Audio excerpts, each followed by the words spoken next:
உளுந்தூர்பேட்டை சுங்கச்சாவடியில் முந்திரி விற்கும் கல்லூரி மாணவி, சமூக வலைதளங்களில் வைரலாகும் நிகழ்ச்சி வீடியோ.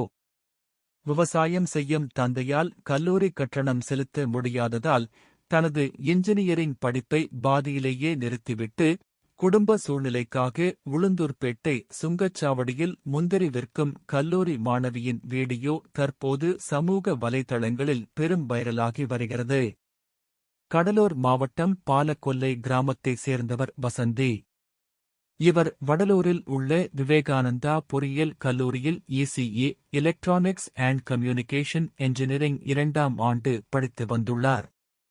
இவருடைய பெற்றோர் கடந்த 8 வருடங்களாக உளுந்தூர்பேட்டை சுங்கச்சாவடி அருகே சாலையோரம் விவசாயம் மற்றும் வியாபாரம் செய்து வருகின்றனர்.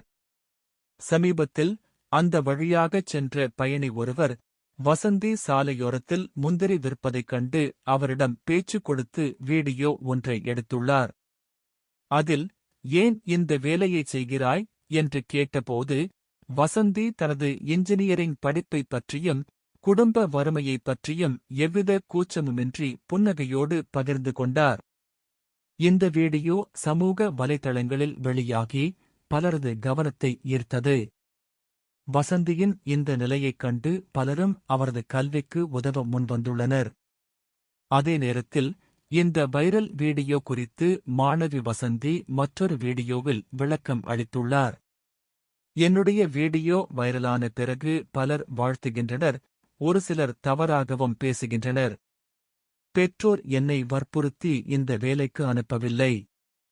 வறுமையின் காரணமாக என் பெற்றோருக்கு உதவியாக இருக்க நானே தேடி வந்து இந்த வியாபாரத்தைச் செய்கிறேன். வீட்டு சூழ்நிலை காரணமாக கல்லூரி கட்டணம், ஃபீஸ் செலுத்த முடியாமல் தற்காலிகமாக படிப்பை நிறுத்தியுள்ளேன். வறுமையிலும் புன்னகையோடு போராடும் இந்த மாணவியின் கல்விக்கு அரசு தரப்பிலோ அல்லது தொண்டு நிறுவனங்கள் மூலமாகவோ உரிய உதவி கிடைத்து அவர் மீண்டும் தனது பொறியியல் படிப்பை தொடர வேண்டும் என்பதே சமூக ஆர்வலர்களின் எதிர்பார்ப்பாக உள்ளது.